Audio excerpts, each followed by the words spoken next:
Dear friends of the truth, I finally reveal the big secret of my book, The Open Secret, which is the secret Jesus Christ only revealed or taught to his disciples.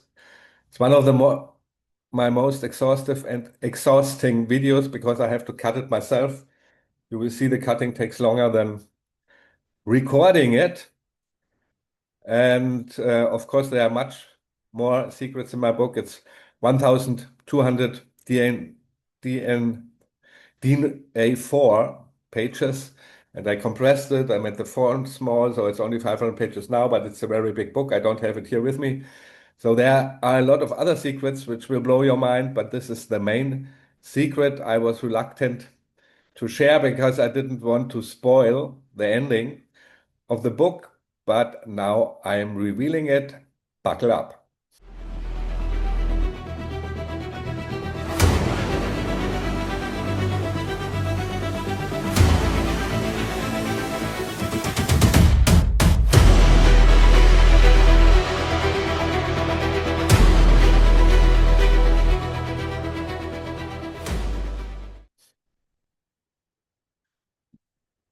So I'm reading most of it because English is not my native language.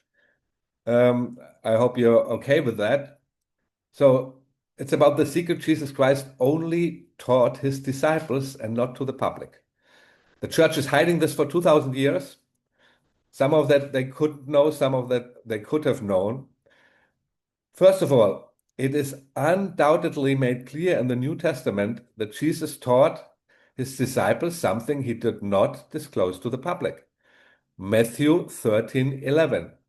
But he answered and said to them, because it has been given to you to know the mysteries of the kingdom of heaven, but to them it has not been given. In many Bibles, they say not mysteries, but secret. But the Greek word here is mystēria, mystēria. And this is clearly defined, even in Bible lexica. Thayer's Greek English lexicon of the New Testament, first published in 1889, defines mystēria, religious secrets entrusted only to the initiated and not to be divulged by them to ordinary mortals. Strong's Concordance writes, a mystery, a secret for which initiation is required. Strong's Concordance is the lexicon for the Bible. You can look it up yourself. That means Jesus was the founder of a mystery school, by definition. But even if you don't believe that, it is clear that he told the disciples something he only revealed to the public in parables, which I decipher in my book, The Open Secret. So I go into the parables, one of them here. You can read it in the parables, but it's a matter of interpretation. But you will see where I'm heading. What was this mystery? For your better understanding, I give you my hypothesis. I hate this word up front. Jesus taught how to induce a theta-wave state in the brain, basically activating the pineal gland, symbolized by the secret societies through the all-seeing eye, meaning they'll show it to us everywhere, even on the $1 bill, because according to their doctrine, they have to show us everything. Science today says there are multiple dimensions, up to 11. You can look that up, but I also wrote a Substack article for free. You can look up all the sources there, but you probably already know that. One of the things the LHC at CERN can search for is evidence for extra dimensions, and I personally think they are opening portals for other dimensional beings, but that's only a theory. You can look that up. I'm not the only one saying that. I am proposing that the theta wave state allows you to contact beings in other dimensions. And there are already some scholars who are talking about this. They are saying, for example, that you can contact real entities via DMT, which also includes a theta wave state. So I have in the footnotes all the scholars who are talking about that. You may know them if you are familiar with the topic of DMT. There are a lot of videos on YouTube of many people and the scholars who examine that think that the DMT entities are real. But here comes my theory. Some of the beings I suggest can travel between different dimensions via UFO or UAP. And this is exactly what we find in the Bible. Theta waves can be induced by fasting, prayer, meditation, breath work, and entheogens. Entheogens are psychoactive substances typically derived from plants or fungi used in religious, spiritual, or ritualistic contexts to induce mystical or divine experiences. The term coined in 1979 by scholars like Karl Ruck, I think he's Harvard, and Richard Evans Schultes derives from the ancient Greek words entheos, in God or inspired, and genestai, to cause to be, literally meaning generating the divine within. But what I'm suggesting is that the people do not only feel this or have hallucinations, they really connect to interdimensional beings and to God himself. And this is what Jesus taught, because I say it up front, the secret societies who rule us, they contact demons. So scholars including Karl Urk, Ergot and Wasson, Albert Huffman, Jerry Brown, Julie Brown, and Brian Moresco have argued that entheogenic substances, particularly ergot beer or wine, ergotized beer or wine, in the Eleusinian Mysteries and visual evidence of psychoactive mushrooms in Christian art, I will show you that, played a central role in generating the visionary experiences of ancient Greek religion and may have continued into early Christianity, possibly including a psychedelic Eucharist, which means the supper. Wasn't that's an interesting side story. Wasn't denied that it played a role in Christianity, and he was connected to the church and I think also to the CIA. The story is also in my book. So he tried to deny that. But now let's go to the Bible itself. One of the most overlooked passages, in my opinion, is John 20:22. And when he had said this, he breathed on them and said to them, receive the Holy Spirit. The Greek verb used here is enephysisen. It means to breathe on or to breathe into. That is exactly the same word the Septuagint uses in Genesis 2:7, where God breathes the breath of life into Adam. Jesus is deliberately performing a symbolic directed act of breathing upon or into the disciples, transferring the Holy Spirit metaphorically through his own breath. In the ancient world, breathe, pneuma, was understood as the carrier of spirit and life force. By consciously directing his breath onto the disciples, Jesus was initiating them into a new spiritual state. This act can be seen as the earliest Christian form of intentional breath work, a deliberate, focused use of the breath to transmit and awaken the divine presence within the recipient. I even argue that maybe it got lost in translation, and initially it meant breathe with, but you don't see it in the word they use now. Further research would have to be done on that. So what followed was the reception of the Holy Spirit, the connection to the spiritual world, as I argue, an immediate shift in consciousness and empowerment. The passage therefore stands as powerful evidence that Jesus employed a conscious technique involving the breath to induce a profound spiritual experience in his disciples. The best evidence for the use of entheogens besides the art, I think I will show some of the art. So let's go to the art. There are a lot of paintings where you see Jesus with mushrooms, and even Adam and Eve are shown with mushrooms. I think I argue in my book that the tree of life is about life prolonging mushrooms, and the tree of knowledge is what they call a magic mushroom or fly agaric and so on. Which totally makes sense because you get a download of knowledge through these drugs, let's say. There's also a case to be made that they are talking, the ergot looks like a snake also, and you find it, and you find paintings where it looks like that. I go into that deeper in my book. So in 1 Corinthians 11, there Paul explains to disciples how to take communion properly.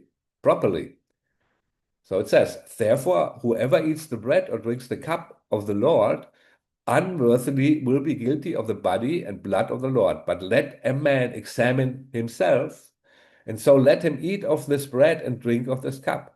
For whoever eats and drinks and does not consider what body it is, eats and drinks himself to judgment. Therefore, there are also many weak and sick among you, and not a few have fallen asleep. But fallen asleep here means died. I show you that. So in all the German translations I have checked, it says to fall asleep or to sleep. But there's also a German word which means entschlafen, that already means dying. But in English, the Greek word used here is koimontai. Strong's Concordance explains from kaimai, to fall asleep, i.e. slumber, figuratively to pass away. That is, fall asleep is used as a metaphor for die. Just as the word is used for die in other places in the New Testament, for example, here where it is very clear. 1 Corinthians 7:39. A woman is bound as long as her husband lives, but when the husband is dead, koimiti, she is free to marry whom she wishes. Only let it be done in the Lord. So it's very clear that word means dying. In some English translations, such as the New International Version, the New Living Translation, or the English Standard Version, it is actually translated correctly. That is why many of you are weak and sick, and some have even died. So if you are an English speaker, you may already have read that in this version. So what kind of wine is it that makes you die immediately? So it all depends on the ingredients. It's very clear. It's not a symbolic thing. It's about what's in there. At the end, Paul admonishes the disciples that he will show them exactly how to prepare it so that no one dies from it. 1 Corinthians 11:33 to 34. Therefore, my brothers, when you come together to eat, wait for one another. If anyone is hungry, let him eat at home, so that you will not come together for judgment. So you should be eating at home, but the rest I will order as soon as I come. So he's worried that they don't do it the right way. So he goes there and tells them how to do it properly. Of course, this is totally, it says that it's not metaphorically because there's nothing complicated about drinking wine. And these other scholars intensively argue about that wine was used, it's very interesting, was used to put drugs into it. The Eleusinian Mysteries, even I think in the Odyssey, which I wanted to make a video about the movie and if it's in there, but I never watched it, the woke version of it. I go very deeply into that, and it's very clear that they were dealing with drugs all the time. Yeah, and Brian Mororesco wrote The Immortality Key. He's not a scholar, but it was a New York Times bestseller, and it's a very good book. He explains it all in detail. There's absolutely no doubt about it, that they use drugs. Now, I don't know if other authors have already thought of this, but perhaps the parable of the tares among the wheat is to be taken more literally than it seems. Matthew 13. But he says, no lest while you are gathering the tares, you pull up the wheat at the same time. Let both grow together until the harvest. And at the time of the harvest, I will say to the reapers, gather the tares first and bind them in bundles to burn them, but gather the wheat into my barn. First of all, the Greek word used for tares, wheat, is zizania. This is a sweet grass, namely the wobbling Lolium, Lolium temulentum. The staggering Lolk is often infested by the endoparasitic fungus Neotyphodium coenophialum. I have it all in my Substack. So, a relative of the ergot fungus, the very fungus that, according to Wasson et al., and Albert Hoffman, the LSD inventor, was used in the Eleusinian Mysteries. That's the same fungus.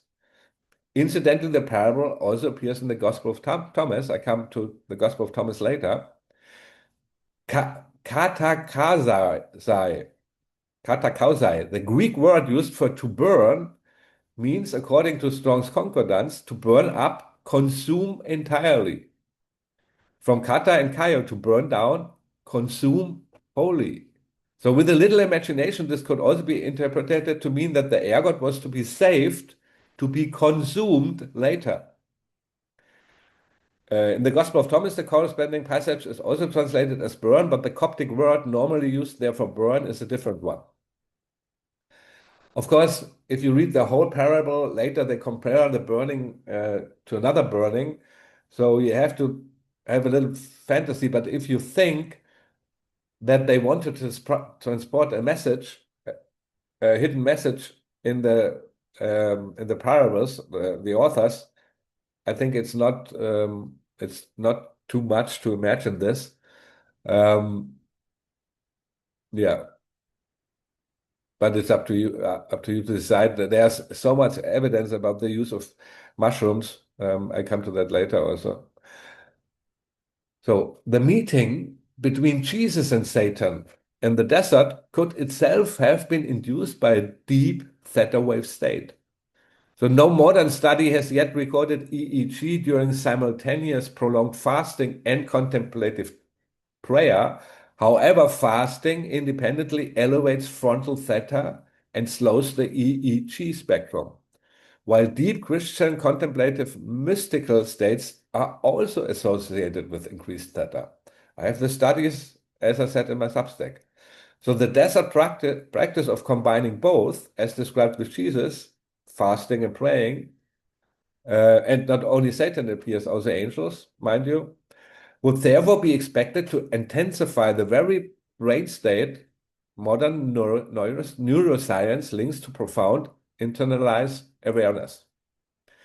So this study about the Carmelite nuns is particularly interesting because at least one of the nuns, Sister Diane, explicitly stated in an article that her original unio mystica, that's the word for it, it's a very important word, I go deeper into that in my book, occurred while she was praying silently during a religious retreat, when she suddenly entered an altered state and experienced an intense sense of God's physical presence.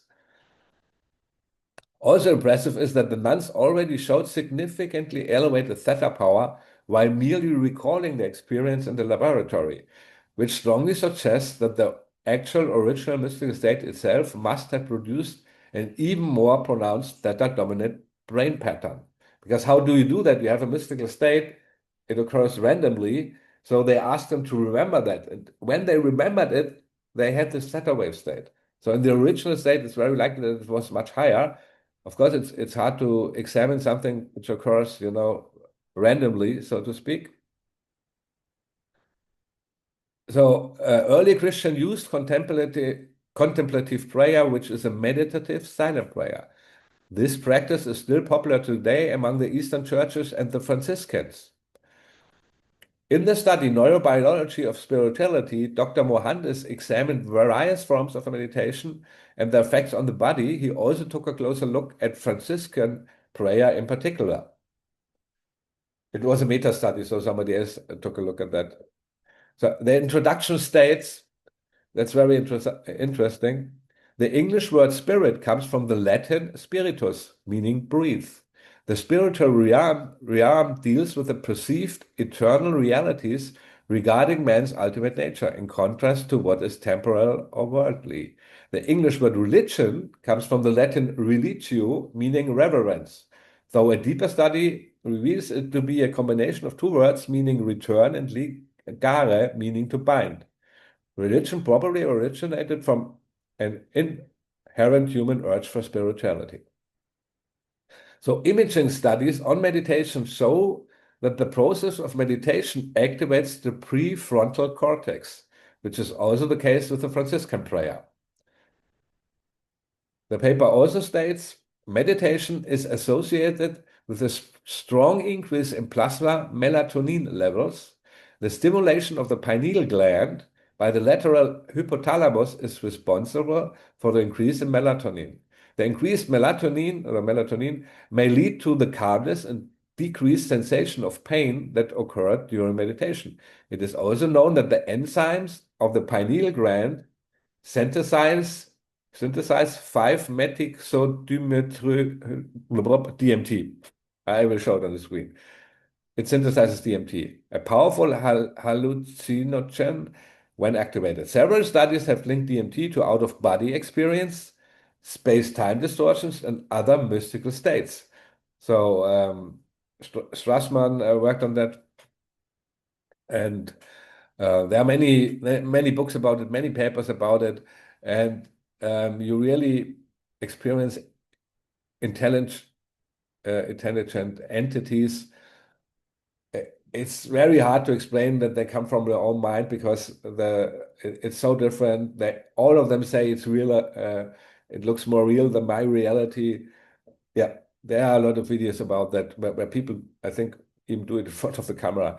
So I don't suggest it. I think the most safe thing is meditation, and it's illegal in most countries, and you have to think about why.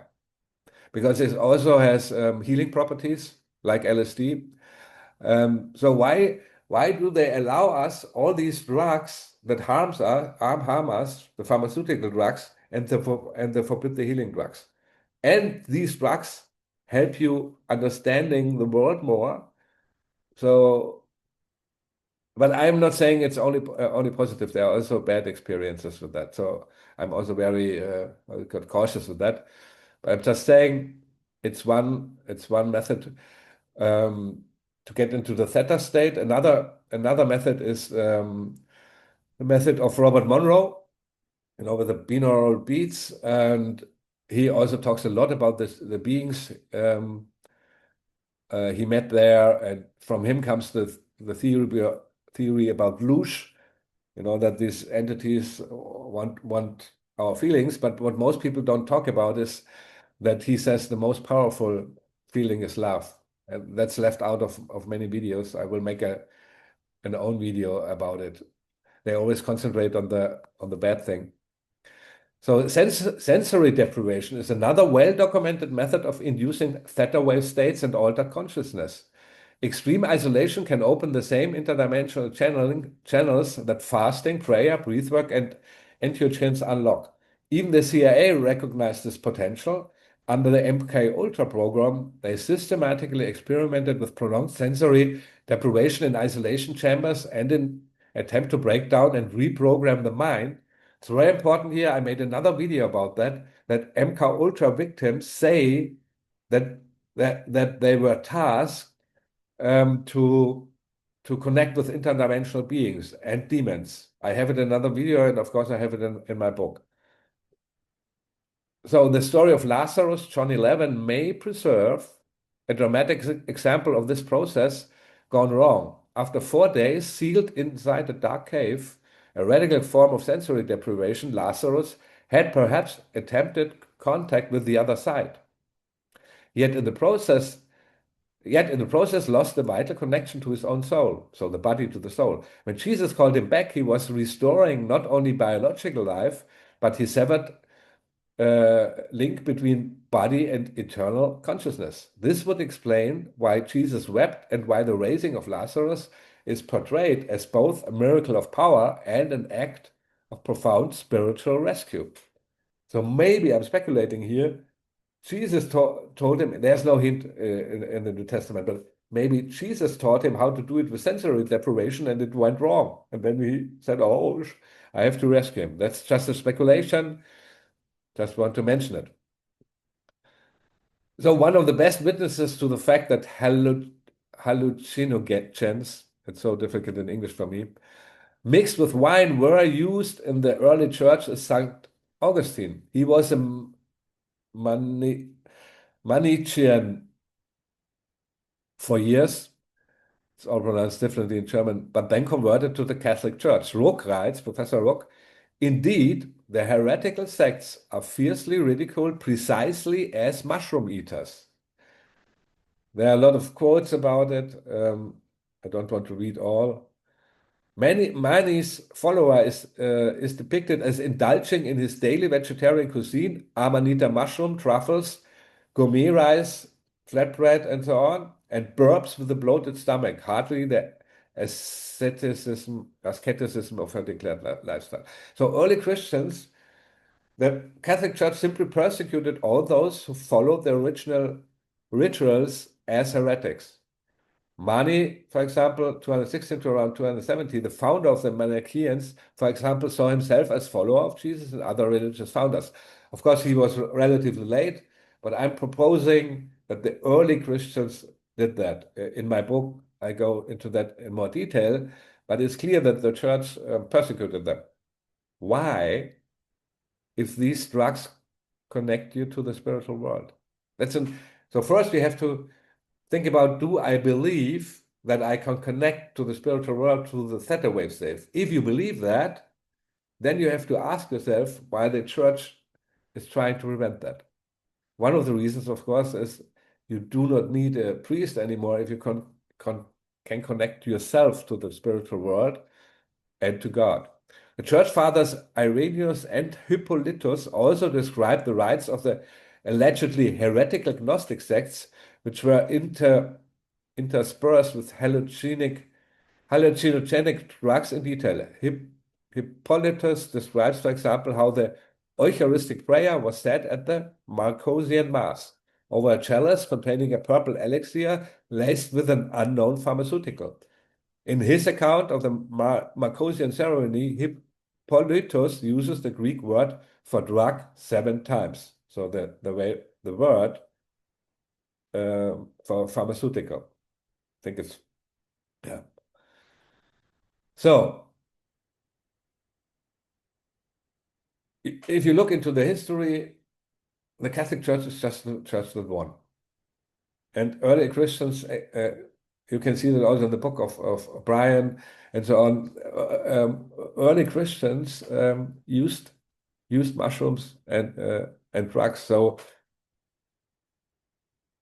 it's only one institution just decided that's not what we want to tell our people, but I think there's still enough in the New Testament. So the encounter between Jesus and Satan in the desert is particularly striking because there are several indications that the figure Jesus met may have been Yahweh himself. I already alluded to that in other videos, I think.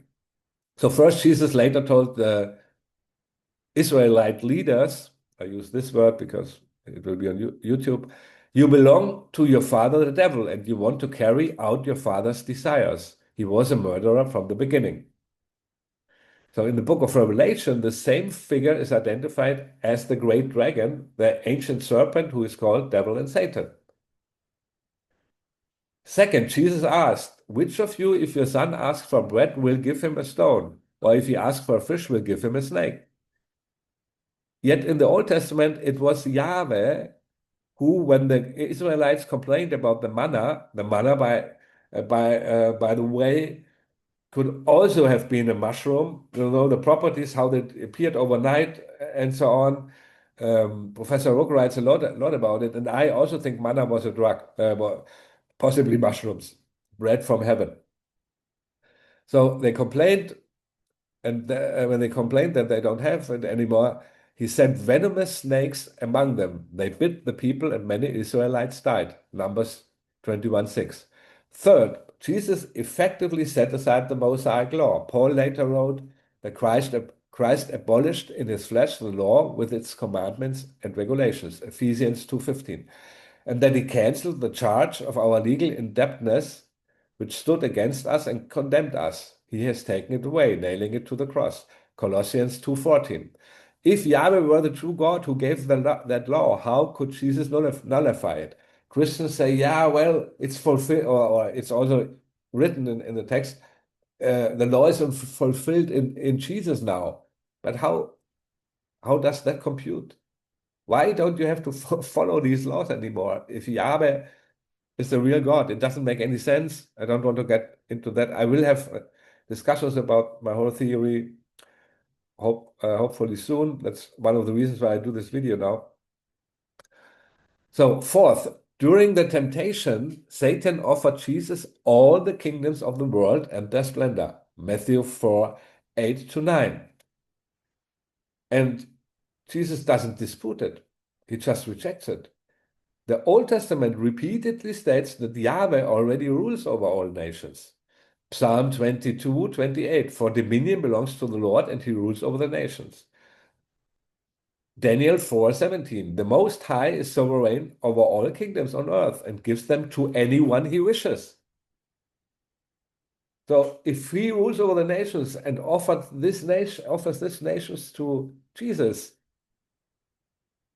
it could be Yahweh or a representative of Yahweh. I will do another video about it, that Satan in the Old Testament works for Yahweh or the Elohim Council. That's very clear. That's not a conspiracy theory. Satan works for Yahweh in the Old Testament. Many people don't know that. Of course, if you're very familiar with that, but the ordinary people don't know that Jesus works for Yahweh. And here, not Jesus, sorry, Freudian slip, Satan works for Yahweh. And Jesus did not. He rejected him. Taken together, these points raise the provocative possibility that the being Jesus confronted in the desert was not a separate Satan, but Yahweh himself. This would also help explain the often harsh and violent character of Yahweh that I have already documented in previous videos and articles, and in my book, of course.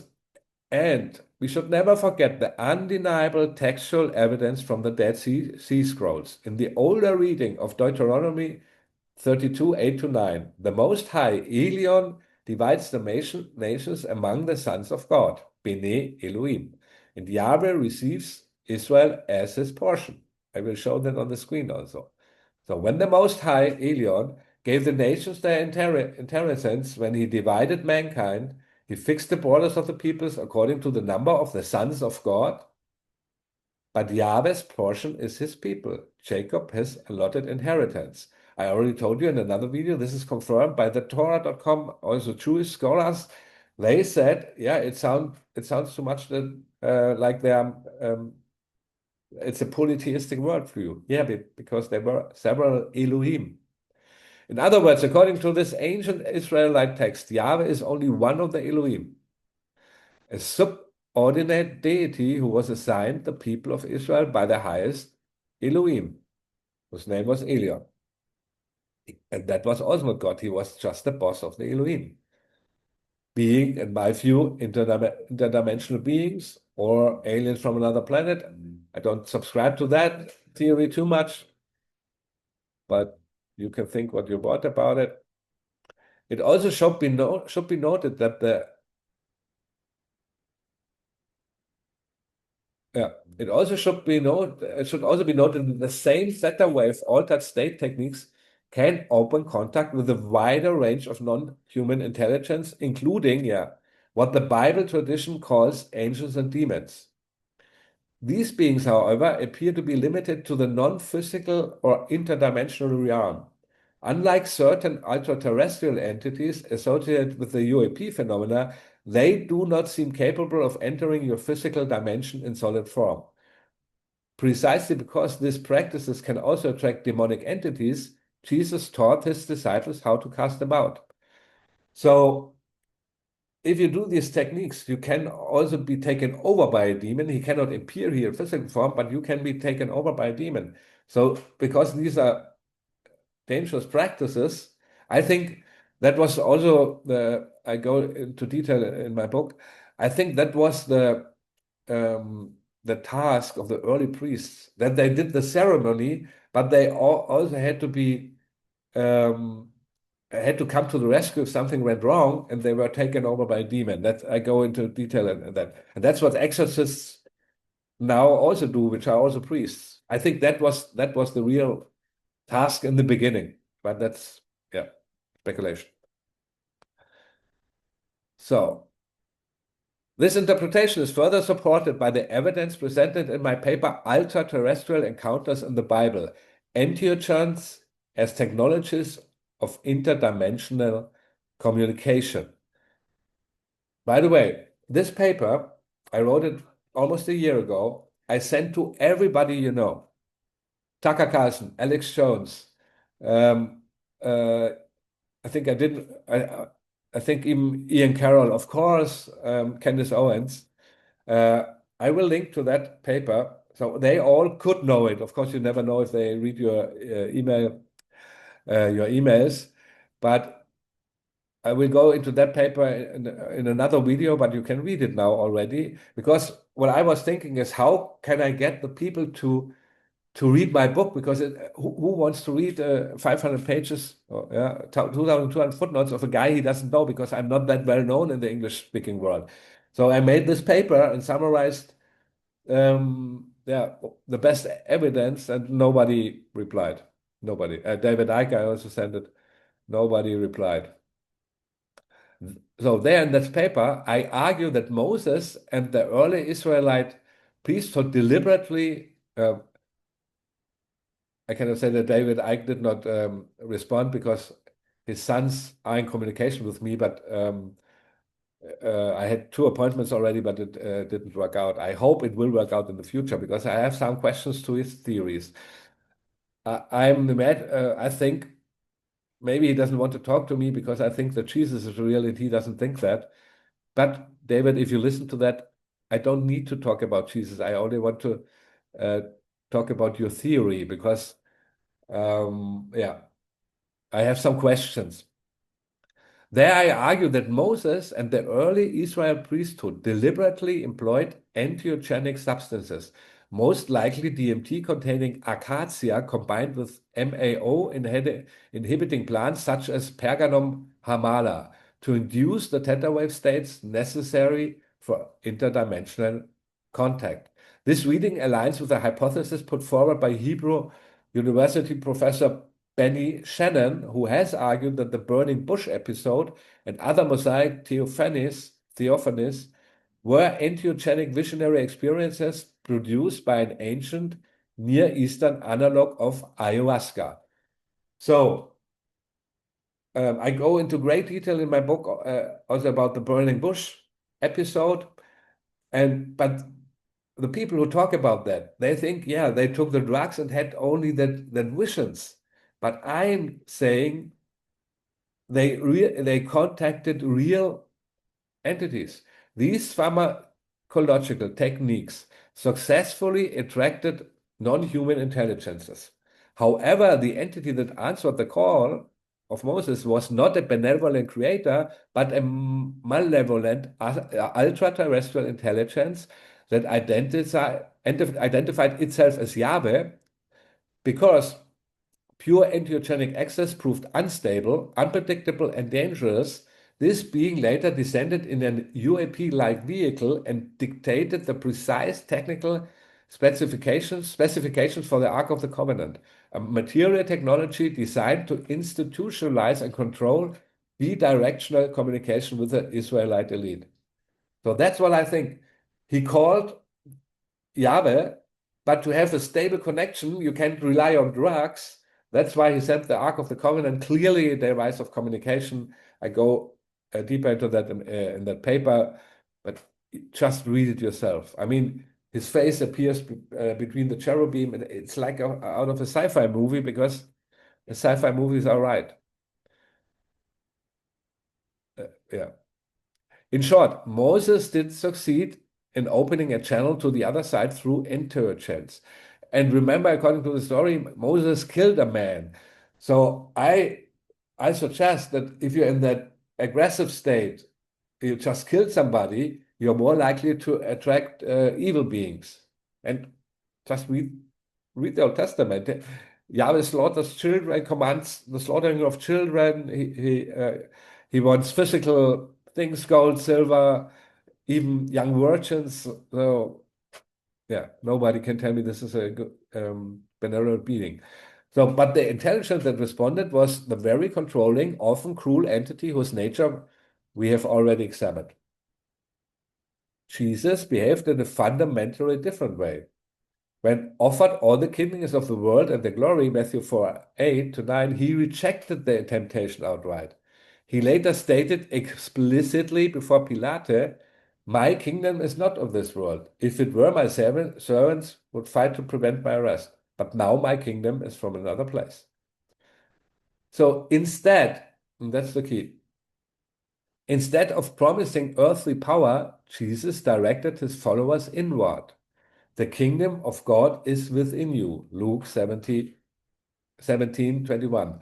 This interior emphasis appears even more clearly in the Gospel of Thomas, which many scholars regard as preserving some of the earliest layers of Jesus' sayings.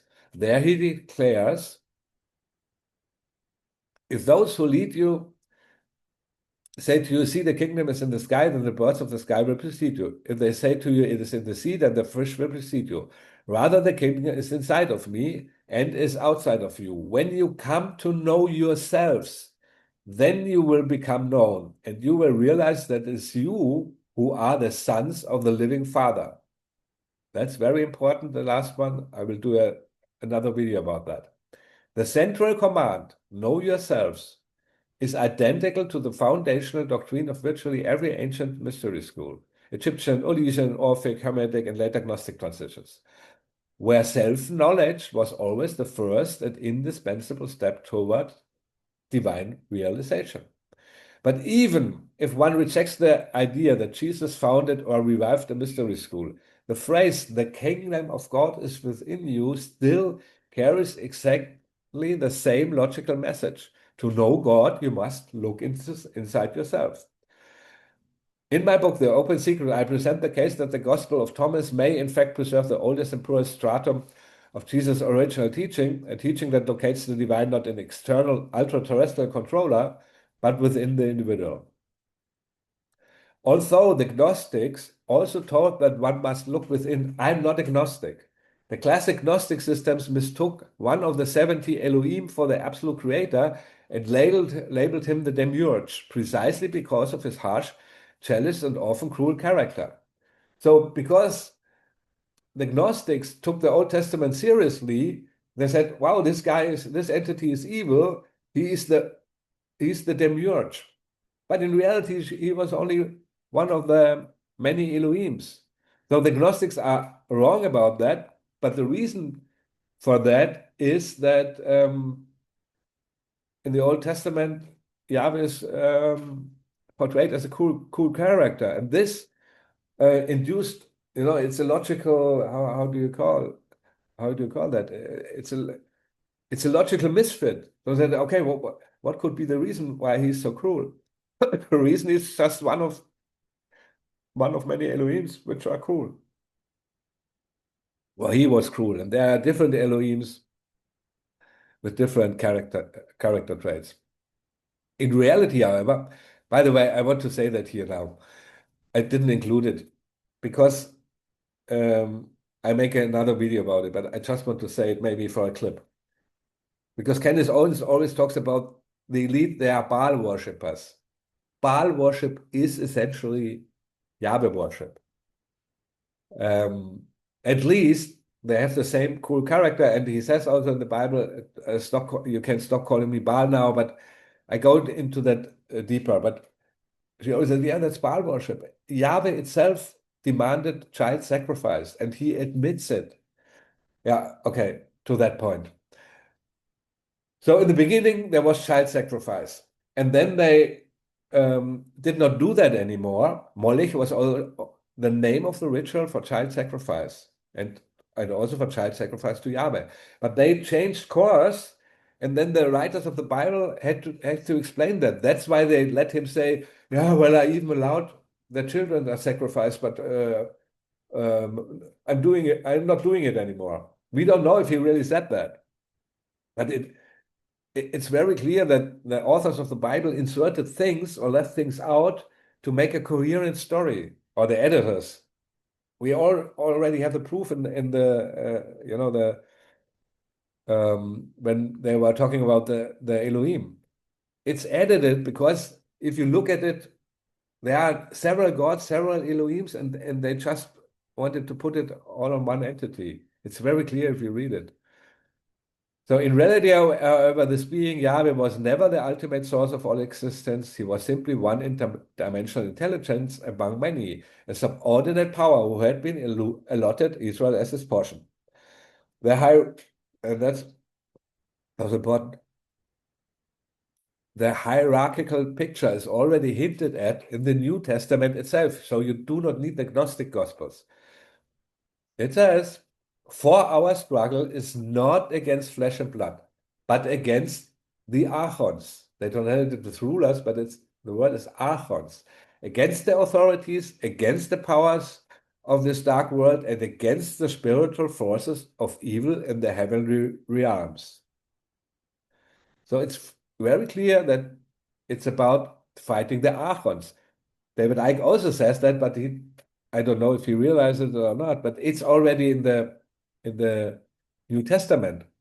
But since he seems to think that Jesus didn't exist, he discards it, or maybe he cited it somewhere. That's why I want to talk to him and not about him, but I can't force anybody to discuss with me, although he says he wants to discuss his theories with anybody. And I'm not that small. Maybe I want to say that because I often see the comment, "Who are you?" Because I only have like 38,000 followers on X. I have 400,000 followers in German. Many more people speak English in the world, like many more. So it's like having 4 million viewers in if I would be an American. I'm not that small, just to let you know. If I ask many people always, "Do you want to debate with me?" Also, this Andrew Wilson guy, and they always say, "Who are you?" Yeah, well, in Germany, I'm pretty big. Okay, all my platforms combined. If one simply replaces the phrase "heavenly realms" with "higher dimensions," it immediately becomes clear what was really going on then and what is still going on today. And that's the thing I have in front of my trailer for the book. I think I put it in the end of this video also. It's a little bit another reading. "For our struggle is not against flesh and blood, but against the archons, against the authorities, against the powers of this dark world, and against the spiritual forces of evil in the higher dimensions." That's what it's all about. So there are higher dimensions. In the higher dimensions, there are ancient demons who cannot appear here, but there are also so-called aliens who can appear here via UAP or UFO. So what I'm proposing is that everything is true at the same time. People think this is all crazy, but I'm saying there are angel demons and aliens. So it's like the conspiracy theory of the conspiracy theories. Everything is true at the same time, but it's explainable with different dimensions. Okay, I say it now, maybe. And I also think we're not in a simulation. It's just another dimension. And I will make a video about that. I think they want us to think that we are in a simulation. Okay, I put it out there. That's one of the things I want to discuss with David. Okay, I said it. But because that explains a lot more. If you have just different dimensions, it explains a lot. I go deep into that in my book. And from certain dimensions, you can just come here. That's my theory. And you can produce the theta-wave state. You can even leave your body with your astral body. Okay, I say it now, but I don't want to talk about in an interview yet, but I did that also. So I know you can do that. Interesting, the idea that non-human intelligences can be contacted through altered states of consciousness is no longer confined to fringe circles. Harvard psychiatrist and Pulitzer Prize winner Professor John E. Mack, after extensively studying hundreds of abductees, concluded that these encounters involve a genuine interaction with an intelligence that may originate in other dimensions, and that the experiences often carry profound spiritual and transformative qualities. I also have another quote of him in my book, that he's wondering why it often happens in the morning when you are more likely to be in the theta-wave state. I don't know if he mentions the theta-wave state, but I have more statements of him, Harvard professor, who fits to my theory. So Dr. Stephen Greer has gone further, developing the CE5 protocols, close encounters of the fifth kind, which explicitly use deep meditation, coherent thought, sequencing, and focused intention as a technology to initiate contact with non-human intelligences. Greer maintains that consciousness itself is the primary interface. I'm not with Stephen Greer on many other some other things. I don't think they are all benevolent. Quite the contrary. But I employed this technique with friends of mine, I think 15 years ago, and something interesting happened. We didn't see a UFO, but maybe I say that in another talk or video. More recently, investigative journalist Ross Coulthard has reported, based on, according to him, multiple intelligence and defense sources, that elements within the US government and military are themselves employing psionic or neuro-meditative techniques, essentially advanced forms of meditation and mental signaling to detect, summon, and interact with UAPs. Skywatcher promised that it would seek to validate the existence of UAPs by using what it calls electromechanical signaling, aka the dog whistle, and neuromeditative interaction, better known as psionic summoning or inviting of UAPs. So we have the same story like in the Bible, and now more or less confirmed by what they are doing right now.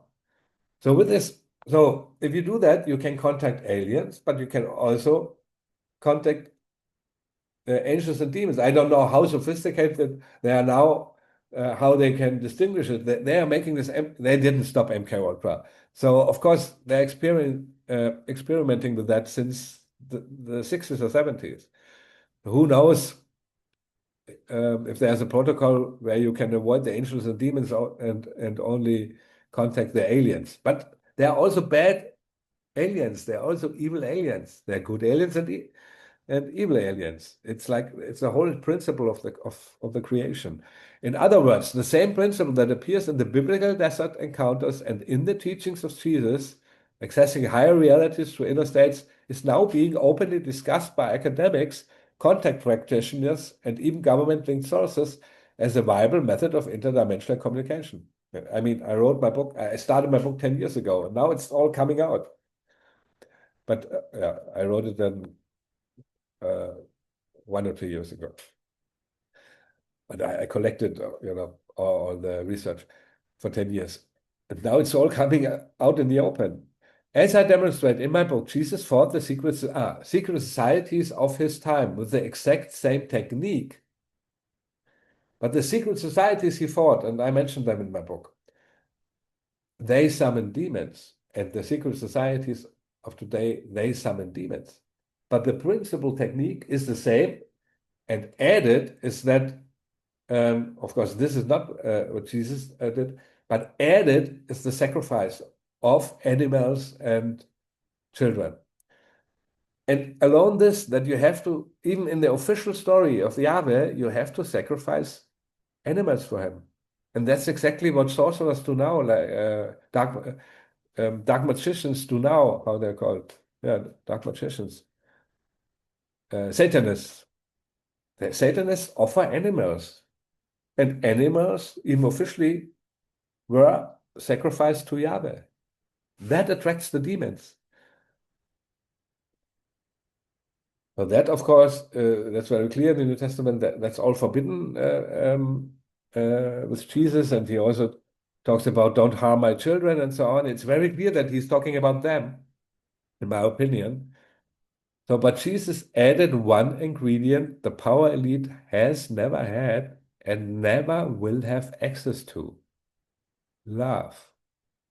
Jesus said, "You shall love the Lord your God with all your heart, with all your soul, and with all your mind.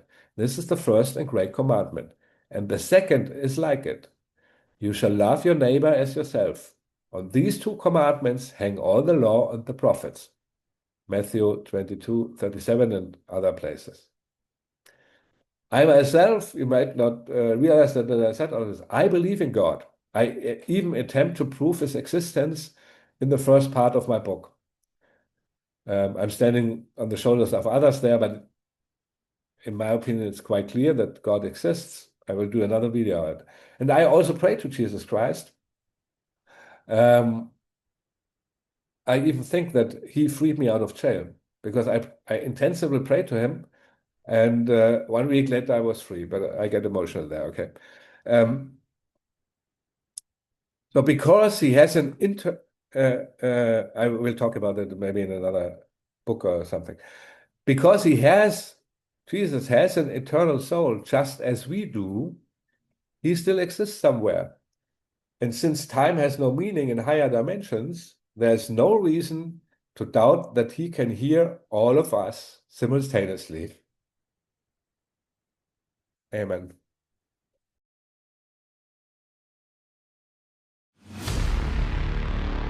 And the Lord God said, Behold, the man is become as one of us to know good and evil. All that openeth the matrix is mine, and every firstling among thy cattle, whether ox or sheep, that is male. And thou shalt lend unto many nations, but thou shalt not borrow. And thou shalt reign over many nations, but they shall not reign over thee. Ye are of your father the devil, and the lusts of your father ye will do. And the great dragon was cast out, that old serpent, called the devil and Satan, which deceiveth the whole world. Because it is given unto you to know the mysteries of the kingdom of heaven, but to them it is not given.